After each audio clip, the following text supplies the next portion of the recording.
Rule method or set builder फॉर्ममध्ये set right करण्यासाठी त्याला कॅपिटल लेटरमध्ये डिनोट करायचं असते, त्याचे एलिमेंट कर्ली ब्रॅकेटमध्ये लिहायचे असतात.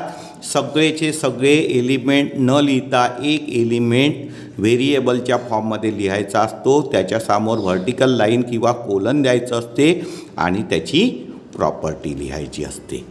तर एक्झाम्पल बी हा सेट दिलेला आहे, याच्यामध्ये एलिमेंट आहे 6, 12, 18 म्हणजे हा 6चा पाढा 48 पर्यंत आहे आणि आपल्याला सेट बिल्डर फॉर्ममध्ये लिहायचा आहे. तर याचे एलिमेंट कर्ली ब्रॅकेटमध्ये लिहावं लागेल आणि व्हेरिएबलच्या फॉर्ममध्ये एक्स लिहून त्याची प्रॉपर्टी व्हर्टिकल लाईन देऊन.